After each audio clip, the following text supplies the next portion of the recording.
Hello, everyone, and welcome back to another episode of the Kickball Podcast. I'm here in my Flint apartment for right now. A little temporary switch up, the whole thing like doing the in-person interviews and whatever else, but that doesn't stop the grind and looking at the talent that's out here across the rest of the country. Lane United standout, soon to be Creighton standout, Bautista, Rossi, Molinas. How you doing today, my friend?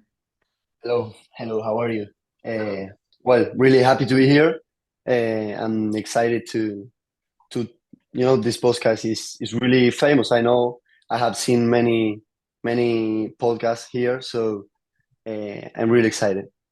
I'm excited though too. I know I'm looking at the team of the week, and I found out that you know John Zorthian from Iona, who's a dude that I've Yeah, known for a while. I do work with USL2 and this and that, and he said I got to connect the two of you guys, and it worked out. And I've had the conversation with you just off air, and you seem like a really genuine person, someone who's so committed to Creighton University and what's to come. And I'm really excited for this conversation. I can tell you that about the. yeah, me too. John, what a guy, eh? Our like the best fan for like he went to every game in Iona. It Really? was yeah, he's a huge fan. Good dude, good dude. And he's even helped me out a lot with some of the kickball work too. He's going to be going around to some of the other areas to get a little bit of cover. Like really, he's going to be a big help with us moving forward. And yeah, I'm really appreciative of John. It's funny that that's our mutual contact of all the people in the college soccer world. But yeah, so you know, so I guess to start off really quickly, you mentioned that, you're here for a preseason for Creighton, really getting to work in with the guys who are here now. And putting your time off in, or well, not time off, I misspoke saying that, but your time to start in Omaha, Nebraska, really to a flaring start. Tell me about what the last few days have been like, what you're doing up in Creighton.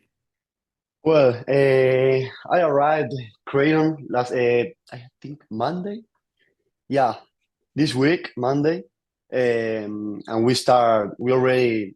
Well, I had teammates that are already like living here, uh, but when I was in Lane in Oregon, Eugene, really nice place. But well, I decided to arrive here early to like my preseason. I'm 100% focused to this fall.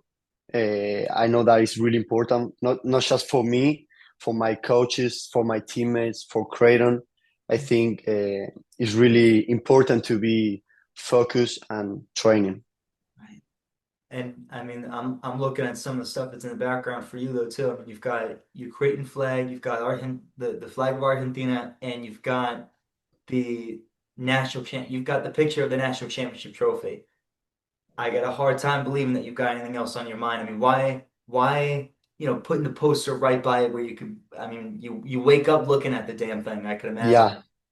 yeah. I wake up every morning looking the national champion. My goal for this fall is it's like I really need it. It's Uh-huh. not just I want to. I need it. In every team that I go, it's like I want to make history or uh, make something different. Yeah. I mean, So yeah, go ahead. No, and it's not easy to make history, but it seems like you've never been the kind of person that wants to go try to find the easy way. And then I apologize for interrupting you though too, but that's just what I was going to add. It's not easy to make history, but it's something that you're driven to doing 100%, it seems. Yeah, yeah. Like I know that Creighton has like a huge history, huge players.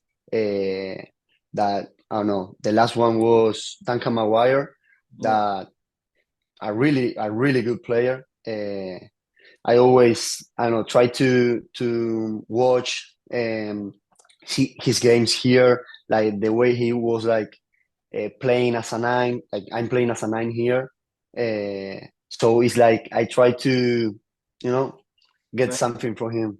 Yeah.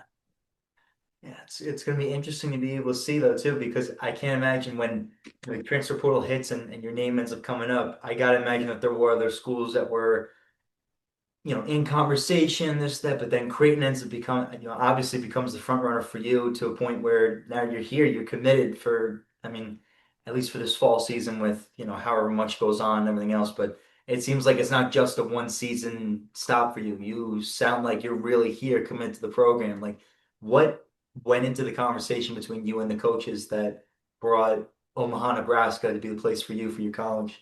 Uh, Johnny, my coach, he's amazing. It's like the word I can describe. He's a huge coach and really good person.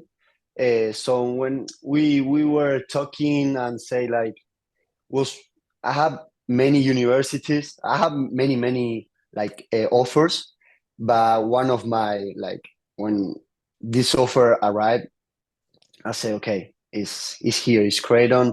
The relationship that I have with the coaches are really good, so I'm really happy to be here. I think was the a really nice place to be here. Really nice. I mean, I'm glad that this is something that you've really been able to find an environment that you've fallen in love with in such a short period of time. But I mean, I gotta imagine that everyone that's involved in Creighton, everyone that's going to be watching you guys play is really excited for your arrival. And I mean, considering how committed that you've been already, just being able to get that preseason work, you're in 100%. Yeah, I'm 100% committed here. Uh, if you give me the opportunity, it's like I will die for my teammates, for my coaches, for Creighton. It's the way I am. Like in Argentina, we are like this, you know. Uh, if someone trusts me, I have to give 200% to him because he trusts me. Yeah.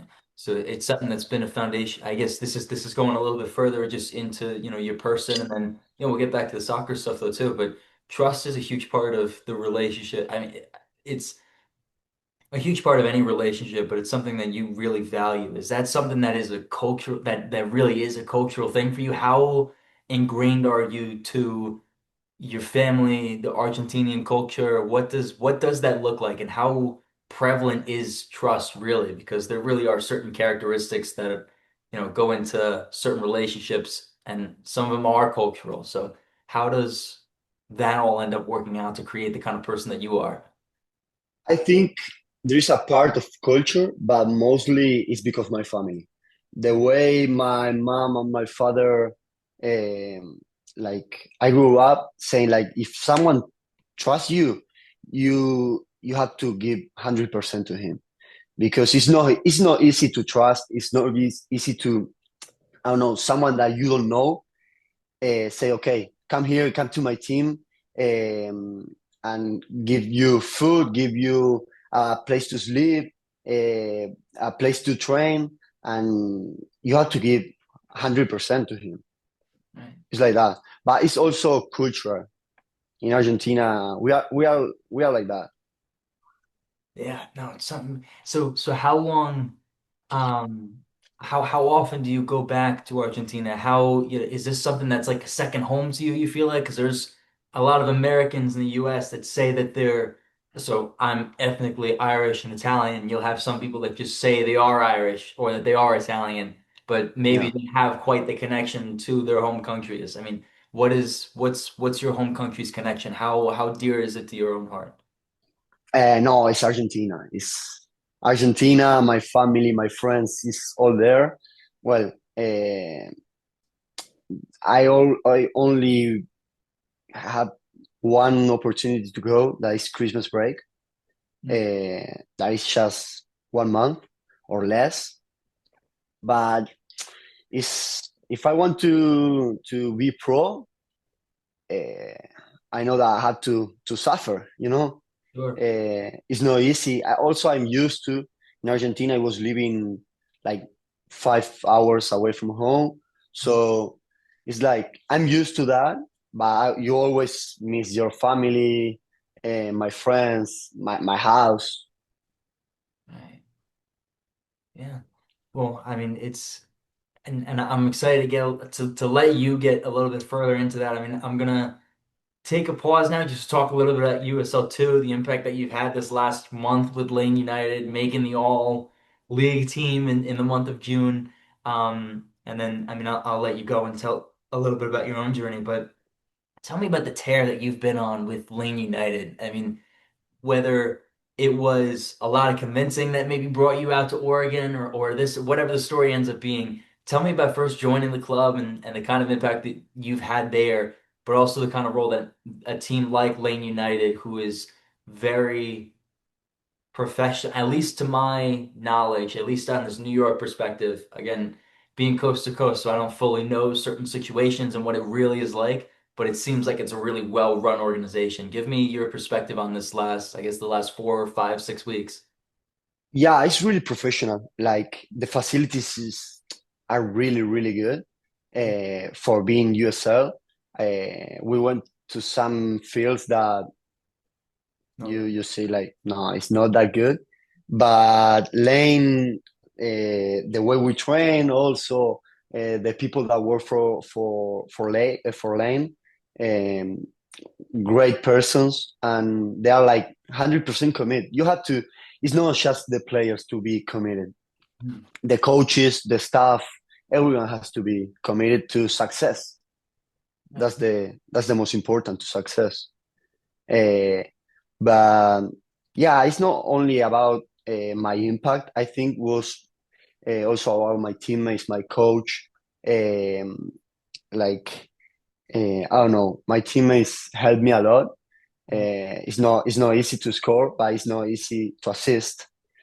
So I think most important, my teammates, then coach, staff, and then me.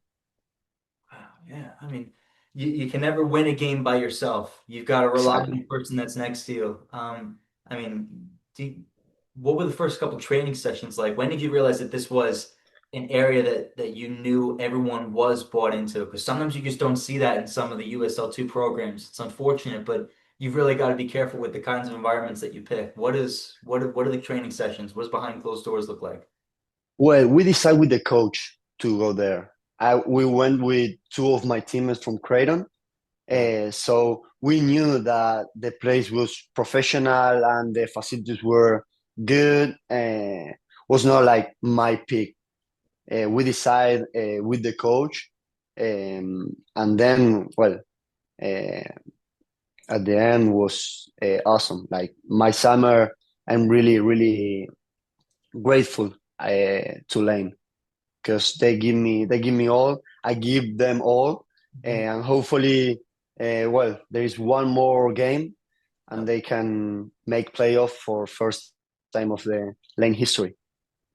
Yeah, it would be huge for that kind of program to have done it, and it wouldn't have been without every one of the individuals up to that point. I mean, regardless of whether you're there for the full season or if it's just a short period of time, the production and pushing and training and pushing each other in training, it just makes that entire group better. So it's really everyone that comes through the Yeah, organization is a part of the the winning group team. was the group was awesome. We always hang out outside training. That is really important for me to have a relationship outside the field, and also the way we train, we push a lot.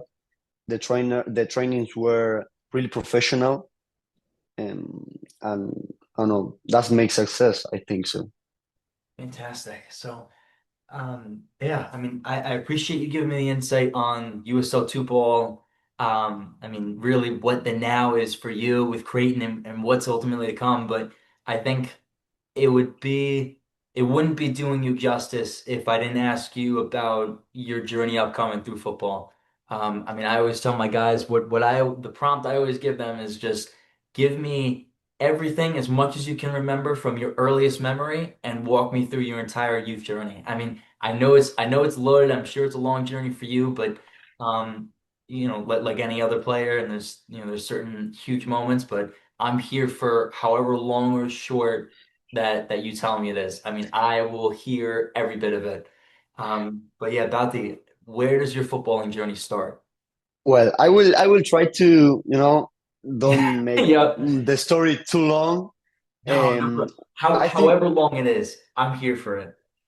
okay, perfect. Also, my vocabulary is not that good. My English I had to improve, so I will try to I will try to explain myself.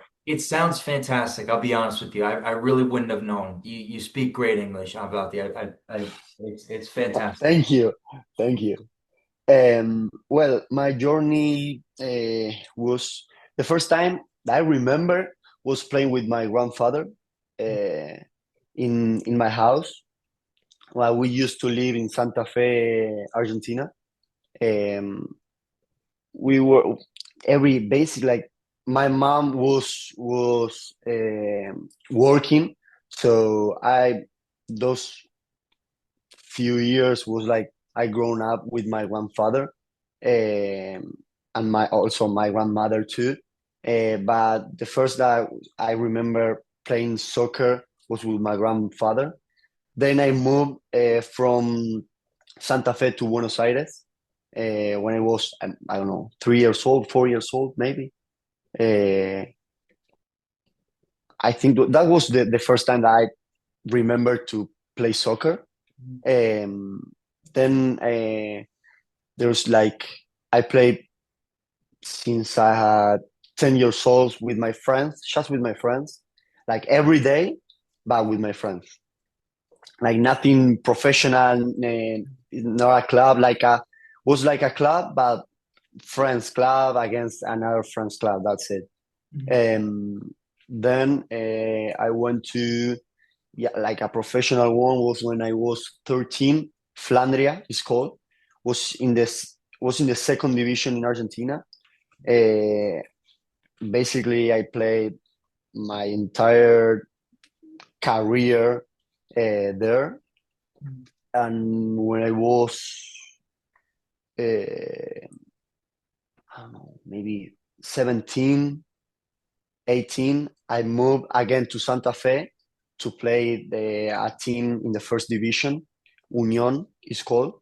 Um, and I was playing there. I was playing good. Um, I think was one of my best moments. I was playing as a winger. Well, I play all my entire life as a winger.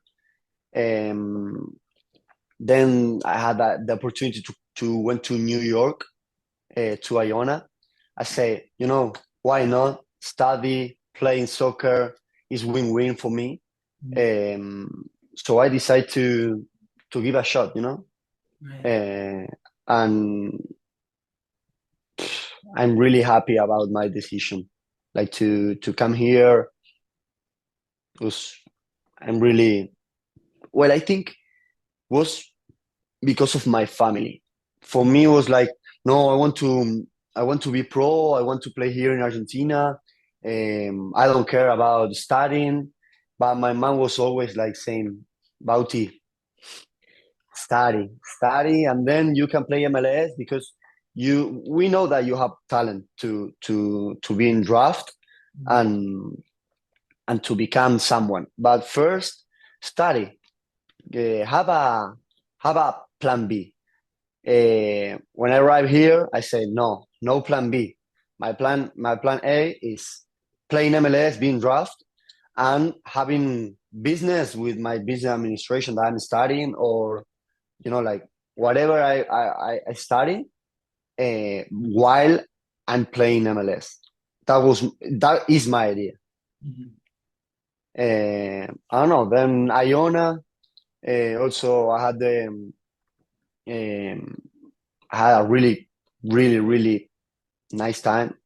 Like, was awesome. I had great memories there with friends. Now they are friends. There are no teammates or ex teammates. They are friends.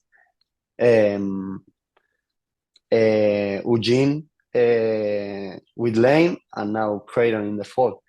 Well, I already played for Creighton in the spring, but nothing important, just friendly matches. Yeah, I mean, to be able to see this part, I mean, really in the broader scope of what your career has looked like, at least up to this point. I mean, though it's not quite, though the college game isn't professional, you'll still have those years of development and under different coaches and with different schemes, but still with great facilities and at a high level.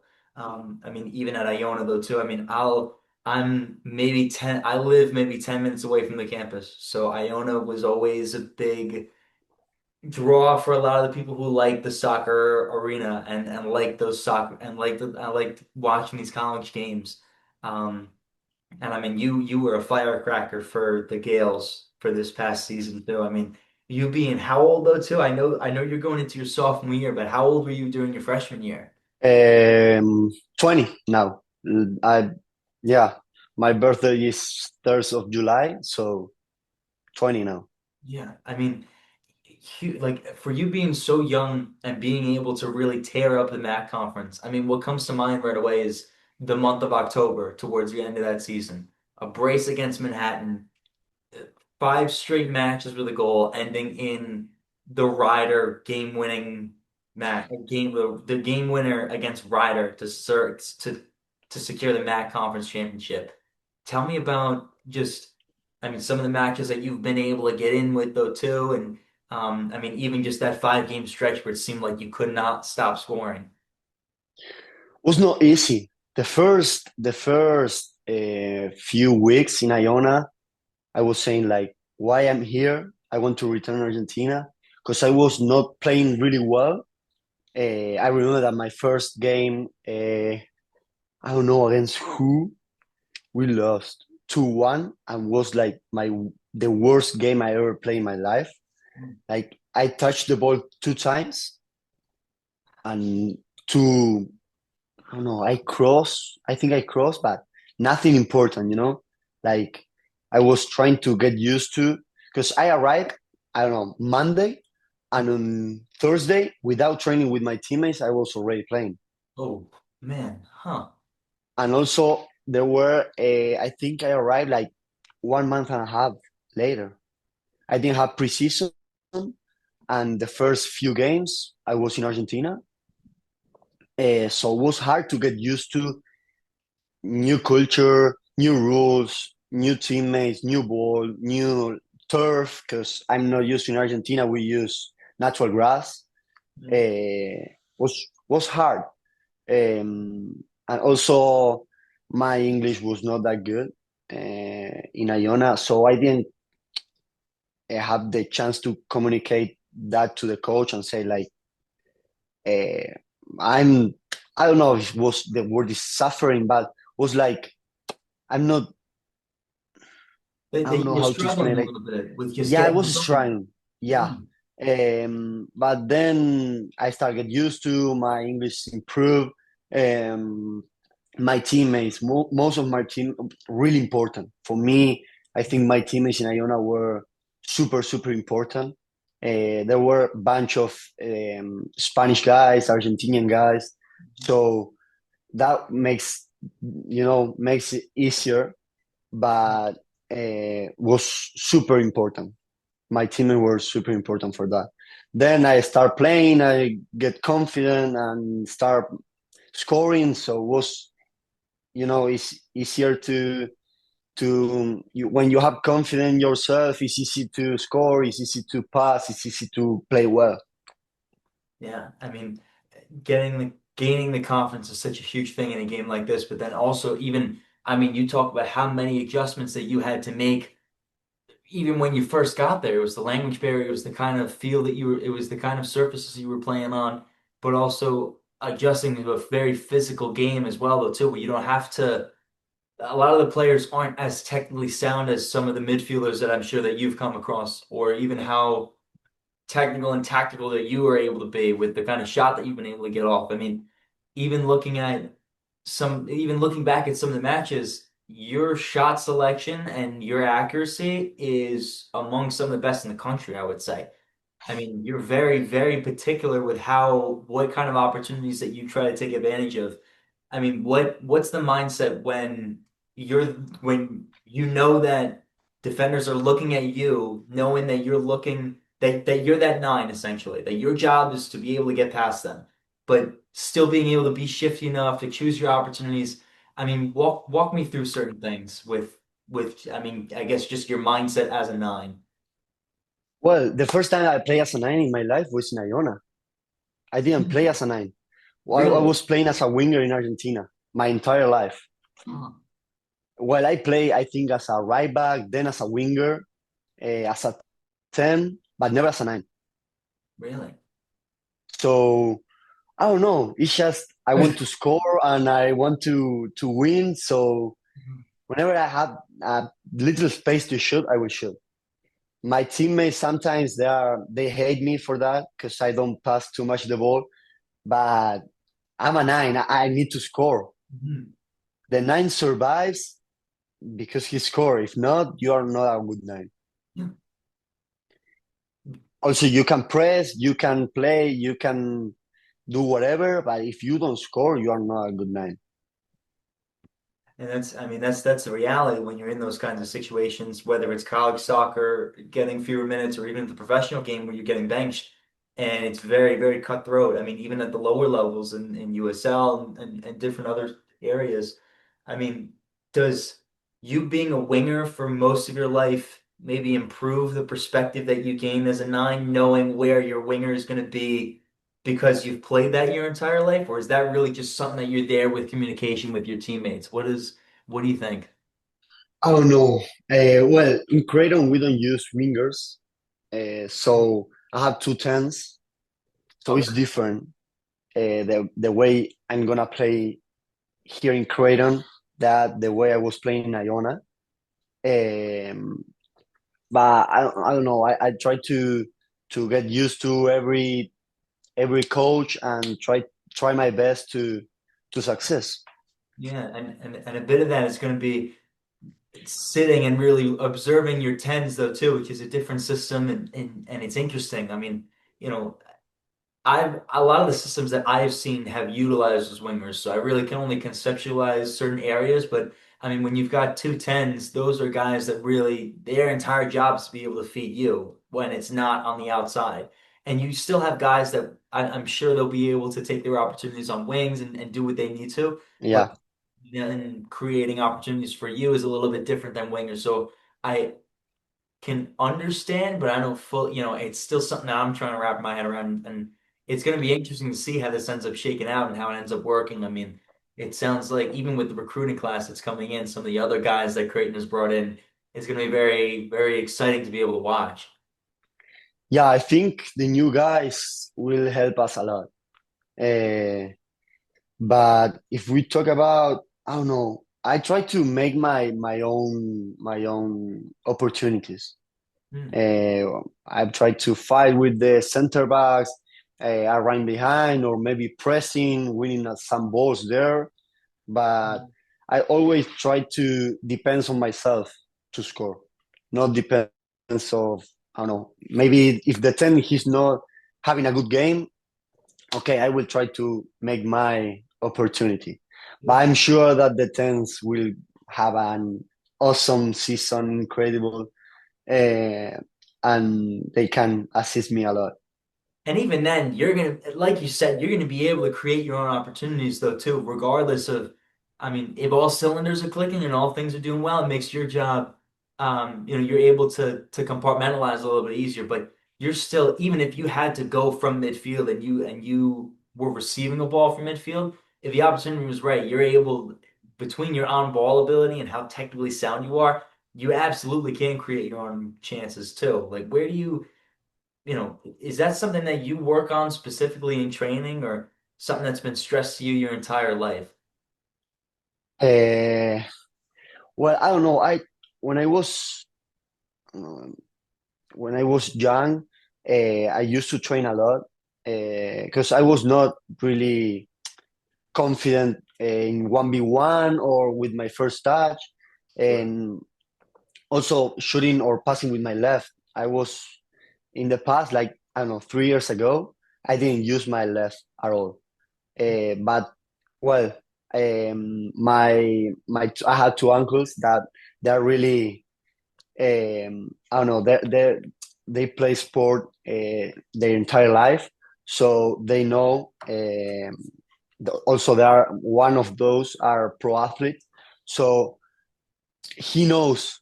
So he was saying like Bautista, you have to shoot with your left. Go to I don't know to a field, random field in Argentina, and shoot. So I said, okay, I will try. And now I can shoot the same way with my left or with my right. I can pass the ball with my left or my right. There are things that I don't know. I didn't have it. I know that uh, I'm not Messi. I have to train. I have to improve every single day. Learn something new, um, and was like, yeah, I will try. So I start shooting with my left, shooting with my left, and now I can shoot the same way. Huge. I mean, it's sometimes and sometimes it's a mental block when you run into a skill that you know isn't quite your strength, but you need to work on to be able to play at that next level and to be successful. How do you I mean, how do you get over the block sometimes when, maybe that there are other skills that would be a little bit easier to practice and to train and to get better at, but going from a left foot where, you said you weren't shooting with your left foot at all, and now it's something that you're fully ambidextrous with both your feet, being able to use it both. Um, but tell me about getting over the mental block of something that wasn't that maybe some teams would try to, strategize around or strategize against you for. Now it's something that they've got to be ready for both feet, for you to be able to shoot with both feet. Yeah, at Iona, I score more goals with my left with my right. I think was I don't know how many goals I score, Eight. but eight. Okay, Eight. I A think lot. I think most of my goals were with my left, and then I don't know. I know that my PKs 2 years ago was like not that good. So and also my free kicks. So I started improving, and always when I finish training, I'm taking at least one PK Right. every session, one PK. My the goalkeepers here they hate me in lane. They I have a friend that he was like again a PK, please, Bauti. Like, but it's the way that I know like to improve. It's the way that I used to improve. Discipline. Right. Uh, that's the word. Uh, I think the past few years I improved my discipline a lot, um, and I don't know. I was practicing free kicks in Argentina every day, and I don't know. I have in lane I score one free kick, then PKs. I don't know. I have scored I think one. I think I don't know. I don't remember. But it's just improve discipline and trust yourself. Yeah, huge. And I mean, the discipline sometimes there are, I mean, there are a lot of ways to be able to practice discipline, and it seems like your way of being able to do that is just knowing what your end goal in mind and knowing what needs to happen for you to be able to get there. Um, the national championship, playing professionally, two things that are very prevalent on your mind, and at least a lot of what we've talked about during the conversation, and it's gotten me invested in seeing where you end up, at least in this longer term, and I'm really, really excited to just be able to bear witness to this all. Um, but yeah, I mean, I'm trying to even figure out where else that we could go with this conversation though too. I mean, it's been every single step of your own journey has been, I mean, different perspectives, different coaches that you've been able to bounce off of.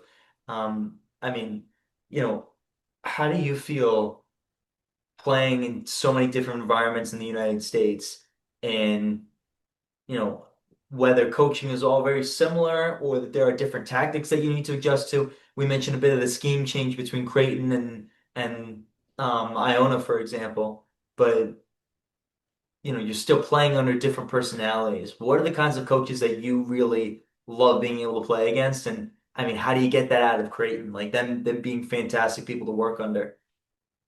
The best thing that I here we have is the press. I love pressing.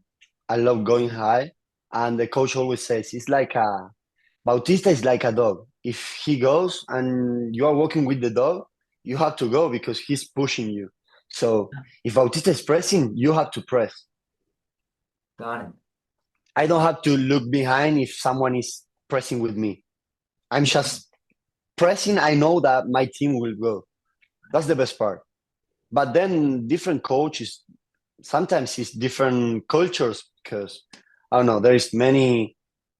coaches all around the world here. Um, so you have to get used to, and again, give the 100% to the team and to the coach. Mhm. It's always, I think, it's the mentality. It's not about tactics or whatever. It's just believe, trust, go, push, everything.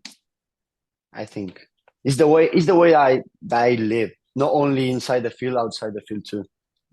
And it's rarely something that you could teach, that dog hunger, that mentality sometimes. I mean, who is it more di do you still think that it is something that that a new kid that's coming into Creighton, maybe he hasn't been pushed as hard in other high school or other club environments that he's been in, but comes into Creighton, wants to work. I mean, can you make him that kind of dog with that kind of mentality to win at all costs? I mean, I gotta believe that the answer is a yes when you're around. I think yes, but now that I know English, like last semester was like I was ashamed of my English. Like I didn't want to talk at all. I was like, a new guy, uh, new teammates. I was trying to, Sure. being low key. Um, but I don't know. It's like now that I'm confident also with my English, it's like if I will have to shout to you, but in a nice way, not saying things. It's in a nice way. That's the way that I try to shout to my teammates. If not, I always prefer to, if we are playing in a game, no one's like just go say right next to him, saying like, "Hey, come on, you have to give more. You are walking. Start playing. If not, we are gonna lose or something like that. No. Not just shouting because if you shout, you are tough. It's not the way that I like. I like to shout, but if I have to shout to myself, not to my teammates. Sure. Yeah. I always try, but sometimes it's like you are playing or you are mad or whatever, and yeah, sometimes I shout, but it's not the way I like to do it. Yeah, and you've got a mentality like it is a professional, like you are already someone that's trusted, whether it's in the spring games or whatever other kinds of environments that you've been around. It's something that you've been trusted to be able to communicate with those teammates because I think, everyone has their own voice within that locker room, but sometimes you know, you need to hear it from certain people. So getting maybe a bit of that pick me up from you, it ends up meaning a lot more, and it ends up really does allowing those kinds of teammates to be able to turn it on really during those matches, to be able to go ahead and win. Yeah, also I was a freshman, so it's like here they respect too much about freshmen. In Argentina, I'm used to play with guys that are 45 years old, and we are all the same team. Like Mm. if I had to talk and say something important and helpful for the team, I would say. Right. But here is like, no, you are freshman, you can talk or something like that. Like really silly. But I try to respect culture here, and I don't know, just if I had to talk with someone, I will talk with a senior, say like, hey, I think this is the best option, or maybe I don't know, maybe in the fall I will talk. I don't know. I don't really know. Yeah. No, it comes down to the context of the environment. And I mean, I don't think you'd be here if you weren't fully bought in and yeah, I mean, like you're saying, you are invested in this team and you want to be able to contribute the best from yourself and from the rest of your guys. I mean, how else do you do that? And you can't put 90% in and expect a national championship. You've got to do 100% every single day. Also because I'm here for a dream that is Yeah. playing MLS, and being far away is like I don't want, if someone is not playing or is not trying, it's like you are being disrespectful with me, and all the international guys are the guys that are living far away from home, or also him. Maybe he's not giving 100%, but it's disrespectful because I'm here far away home. I don't know. It's like do it for me Right. because I'm far away home, or do it for the international guys that maybe we have the chance to once a year to be around family, and we are here for the same thing that is success. Right. You know? Yeah. No, I mean, everything you're saying, it makes complete sense. And I think it's something that I think, maybe peels back a bit of a layer in terms of, people like myself who aren't in those locker rooms every day, that it's just another motivation for some of the guys that are here to, understand that you are fighting for the guy that's next to you. You're fighting for the success of someone next to you and for the success of this team. And I mean, it helps conceptualize people like me, again, who haven't been in the college locker room, who haven't played college soccer, to understand really, really what this does end up looking like. Yeah, it's like I don't know. I'm used to give the talks before the game back in Argentina, Mhm. uh, and was like I don't know, like the way I explain myself is like natural. It's natural. So it's not like I have something prepared or something. It's like I try to talk to give him like hype and being ready for the fight. So inside a locker room is really important. The connection or the relationship or the way you enter a field from the first minute to the 90 or 95 minutes, whatever you play, you have to be here. You can like you can soccer plays. We have a problem that we get distracted really easy. Hmm. So you always have to be focused. And there's guys that they distract way easier than some that I don't know than me or one of the guys here. Like they are 24/7 focused on soccer and focused on that, you know. And the talks before a game, I think, is really really important. Prompt. Attention. This is a drill. Assume there is a So sorry for that delay. The fire alarm went off for a little while, but we'll get right back into the conversation. Um, but I mean, we've talked a lot about your ability to lead, the kind of skill set that you've got, but I wait, mean, wait. But yeah, a lot of different things just about your own character, but also your play style, the kind of environments that you've been around though too. And then, I'm sure you've been asked this question a bunch of times before, but what are the differences really that you've noticed between the Argentinian professional level environments that you've been around between first and second division, but then also just some of the college teams though too, and what that looks like, just comparing the two, I guess, settings for you. Well, I think to play in Argentina, you have to be tough. I don't know if the word is tough, Sure. but you need to you play with players that are they also have childrens or uh, people that wants to hurt you. Like they don't care about you; they care about themselves. And if they have to in a play, they have to elbow you in the face. I have many scratches while in my face because you have to get used to that part. They don't care. They will hurt you and nothing else.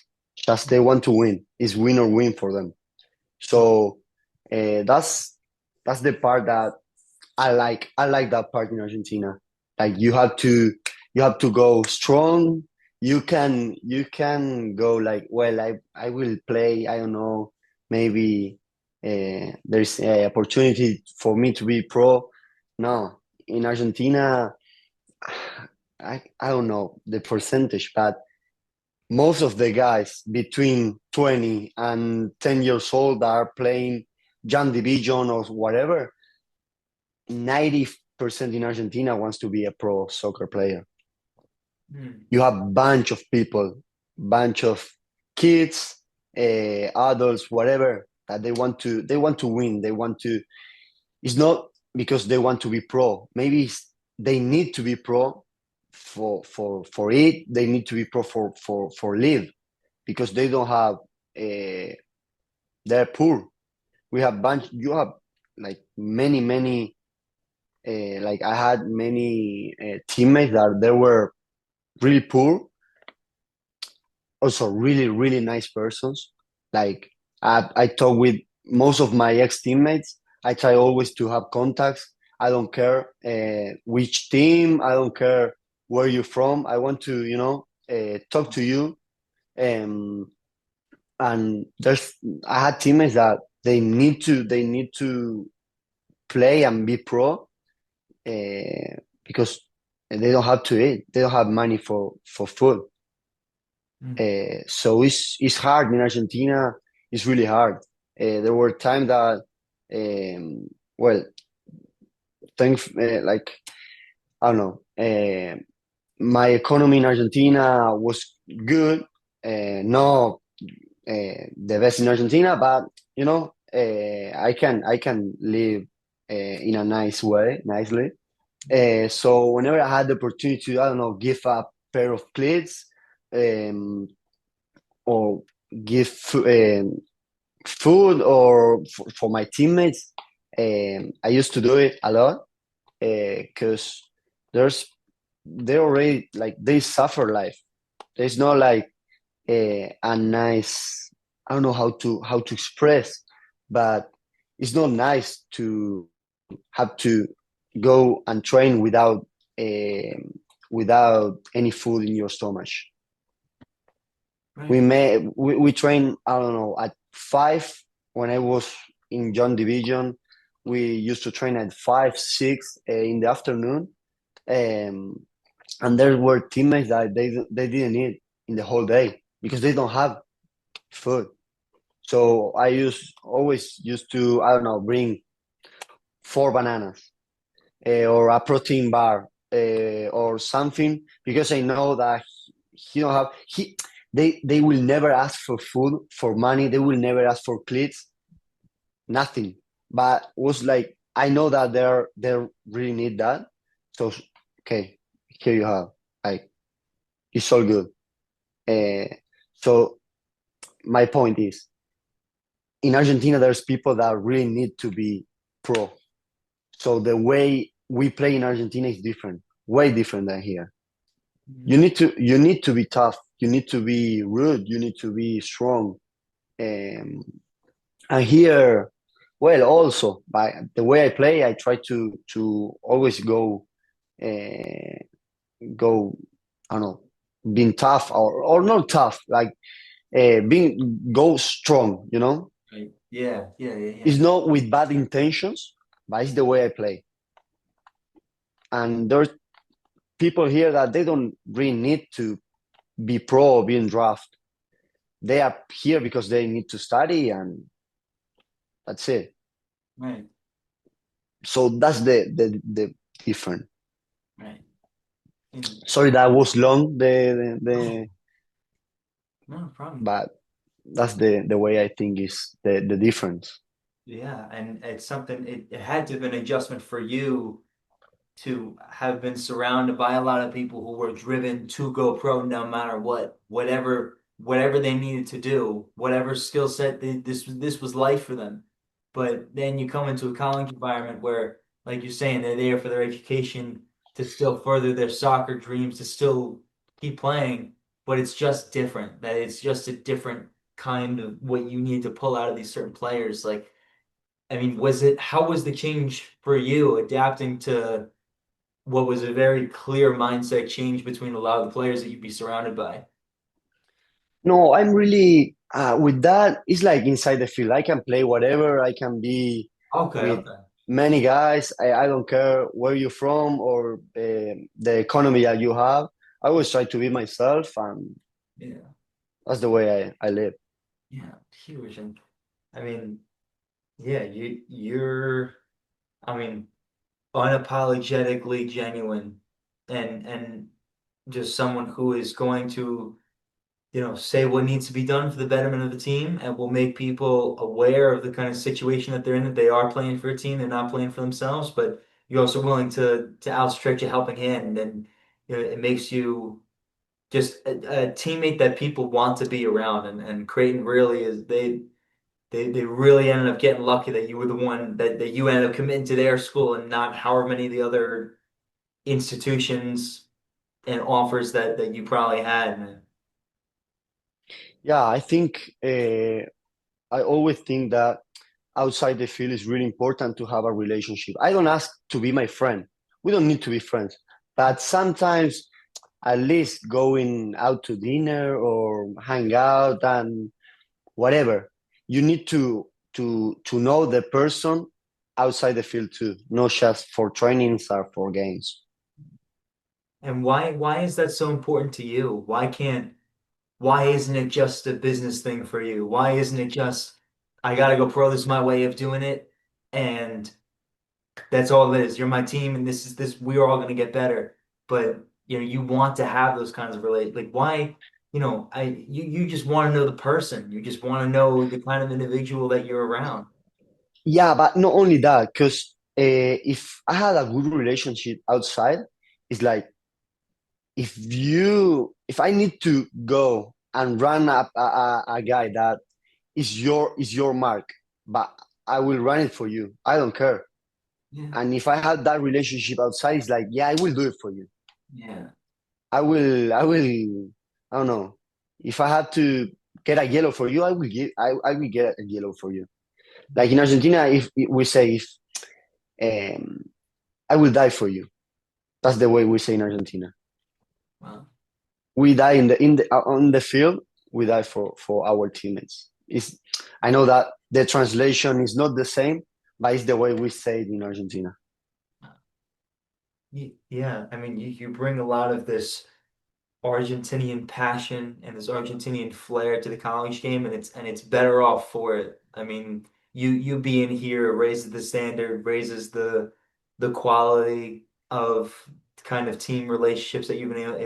It's really a pleasure to be able to hear you and your perspective and how you go about your business and how you go about the relationships that you don't want to just have for a single season. You want to be able to be around these kinds of people. They're not ex-teammates. They are, I mean, people and hopefully friends in the longer term.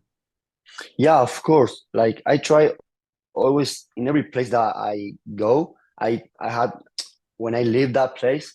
I want people to remember me like, hey, what a kid here, or what a player, or what a person. It's not just, oh, okay, yeah, he was a good player.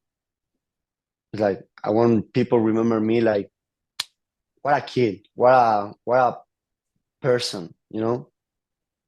Yeah. And I think for sure this is how a lot of people do end up viewing you. Bounty, I mean, it's been a pleasure talking with you.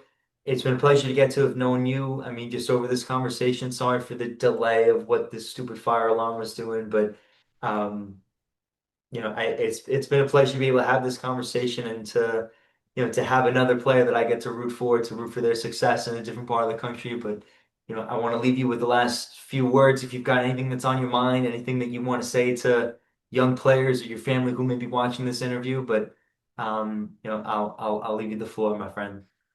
No, first of all, was like a pleasure to be here. Uh, I know the podcast is really like a really big part in your account and for your community.